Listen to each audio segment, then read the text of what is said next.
Hace 13 meses, ya un largo camino, propuse iniciar un itinerario de consagración al Sagrado Corazón de Jesús y al Inmaculado Corazón de María. A Jesús con María y como María. Un itinerario de consagración que nos conduciría en 14 etapas.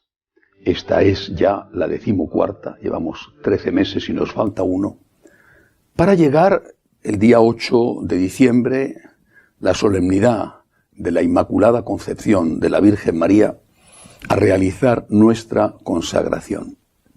Dije desde el primer momento que la consagración no la entendía, porque creo que debe de ser así, como un mero sentimiento. Una consagración tiene contenidos, debe de tener contenidos. Y me he dedicado durante estos meses precedentes a explicar los contenidos que yo creo que debe de tener una consagración, al menos esta consagración. Así hemos visto, por ejemplo, cómo imitar a Cristo. Quiero consagrarme a Él, pues tengo que saber cómo imitarle, cómo agradarle. Nos hemos fijado en cómo rezar. Hemos aprendido a rezar. Hemos aprendido un método de oración. También hemos visto que la Santísima Virgen es quien más amó a Jesús y que nuestra consagración a Jesús con María y como María tiene que pasar también por la imitación de la Santísima Virgen. Incluso nos hemos fijado en San Francisco de Asís, porque también él nos enseñó esa imitación de Cristo, ese amor a Cristo con un amor de agradecimiento.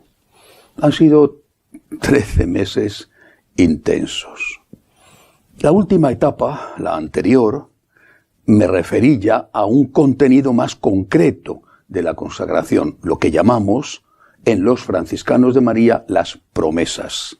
Y expliqué en qué consistía esa promesa de consagración, promesa de austeridad de vida, promesa de espiritualidad, promesa de austeridad, empezando por no ser consumista. No digo por no ser consumidor, porque no moriríamos, sino por no consumir aquello que no sea necesario, hacer frente al consumismo, al derroche, a todo eso que al final nos convierte en esclavos del tener y del gastar. Pero no solamente ser austeros, sino también dar limosna. Dar limosna de nuestro tiempo, con el voluntariado el que pueda hacerlo. Dar limosna de nuestro dinero, porque hay personas que están pasándolo mal.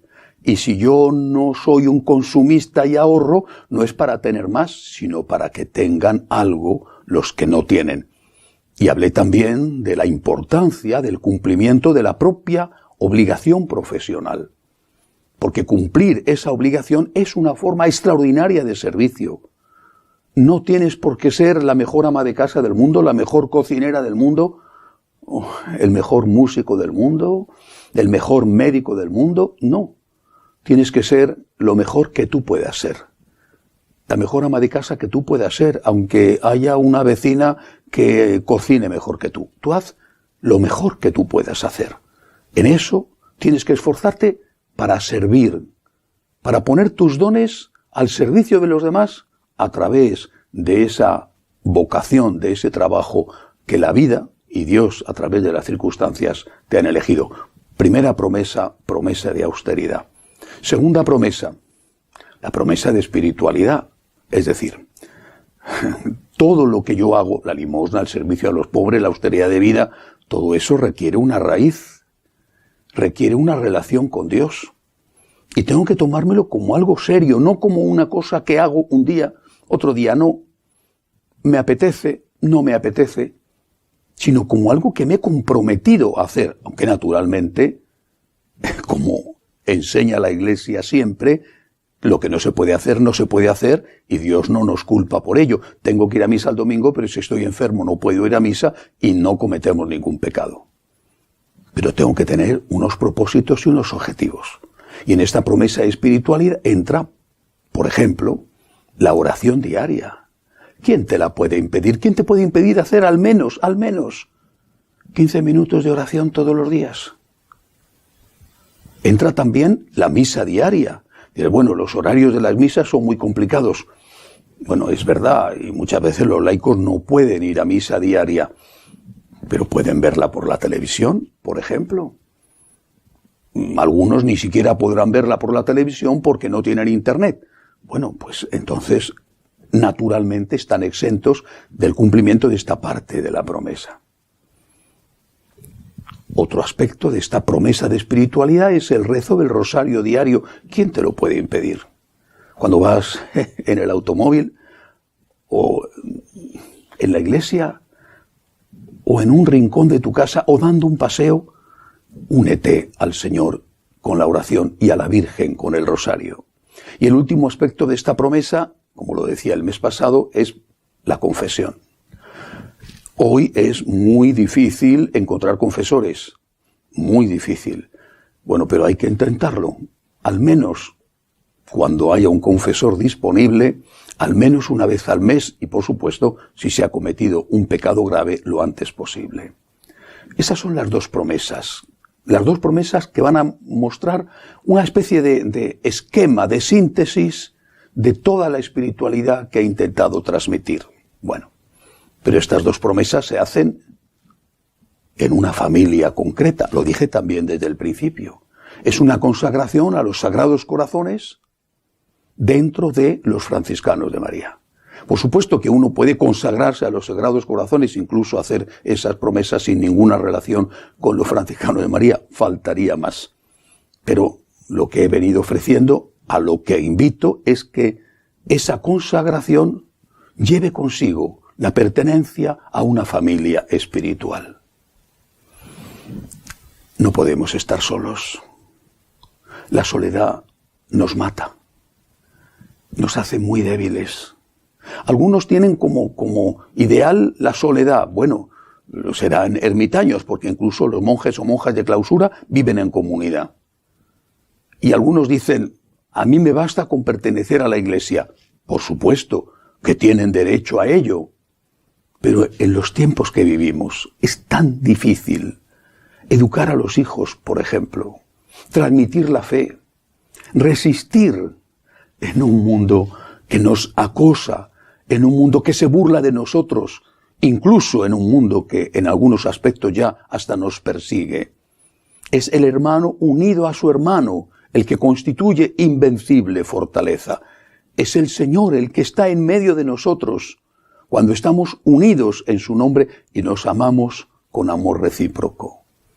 La confianza en esta fuerza que nos da Dios presente en medio nuestro es lo que nos lleva a unirnos con los otros, pagando naturalmente el precio de la unidad, pero es un precio de amor, es un precio de paciencia, es un precio de perdón en la casa, en la iglesia, a donde sea, pero es un precio que nos da el beneficio de la presencia del Señor.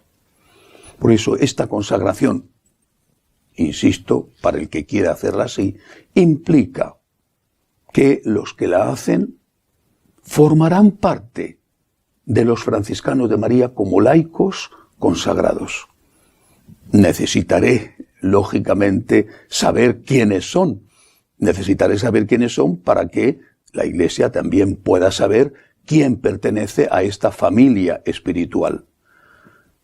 Y a la hora de hacerlo, pueden hacerlo cada uno como quiera, pero yo he preparado una fórmula de consagración, lo mismo que hay una fórmula de hacer los votos en las congregaciones religiosas.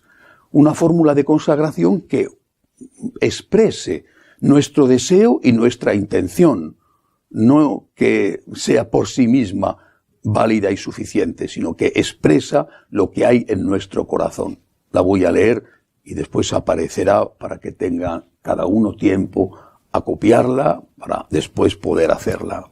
Yo, y se dice el nombre con apellidos de cada persona, me consagro al Sagrado Corazón de Jesús y al Inmaculado Corazón de María, y me comprometo a practicar durante un año las promesas de austeridad de vida y de espiritualidad, como laico consagrado de los franciscanos de María, a imitación de la Santísima Virgen y de San Francisco de Asís, para ponerme al servicio del Señor como misionero del agradecimiento, para amarle y hacerle amar. Ya expliqué el mes pasado que, vuelvo a repetir, si uno no puede ir a confesarse porque no hay confesores, ir a misa porque no hay forma de ir a misa, ni siquiera puede verlo por televisión, si uno no puede hacer un tipo de servicio social porque tiene su servicio social cuidando a su padre anciano, por ejemplo, no pasa nada. Son promesas, no son votos, son promesas para laicos. Pero son cosas serias que tenemos que intentar cumplir para que nuestra consagración no sea una burla al Señor. Me consagro a ti, me he consagrado. Alguna persona me dice, yo me he consagrado 20 veces ya. Pues debe de ser usted muy santo, muy santa, porque con una, si usted lo hace bien, de verdad que tendría que ser ya más que suficiente. ¿Cuándo tiene que hacerse esta consagración? Yo propongo el 7, víspera de la Inmaculada Concepción de María, o el 8, el día de la Virgen, el día de la Inmaculada. El 7 por la tarde o el 8. Quizá en algún caso se puedan reunir un grupo de amigos con algún sacerdote que pueda llevar a cabo la consagración. Es posible. Si no, no pasa nada. Vas a misa ese día, como es natural. Y después, cuando comulgas, en el asiento, tranquilamente, en un momento de oración en silencio, y si el cura tiene mucha prisa y no da tiempo a eso, pues al acabar la misa te quedas allí sentado con Cristo en tu interior que acabas de comulgar, le dices, yo, vuelvo a repetir la forma, me consagro al Sagrado Corazón de Jesús, al Inmaculado Corazón de María. Es decir, la consagración la puedes hacer de alguna manera pública delante de un sacerdote, y si no es posible, o hacerlo así complica la vida, porque a veces complica mucho la vida, mi consejo es que cada uno la haga en silencio después de comulgar, y que nos escriba diciendo que se ha consagrado. Llenemos este mundo oscuro, este mundo ateo, este mundo agresivo de personas consagradas a Dios, de personas que quieren amar al Señor y a la Virgen, de personas que quieren amarle y hacerle amar. Llenemos este mundo de hombres, de mujeres, de jóvenes que están dispuestos a dar la vida por Cristo por agradecimiento a todo lo que han recibido del Señor. Llenemos este mundo de apóstoles que evangelizan, que aman a Cristo y que quieren hacerle amar. Que Dios les bendiga a todos.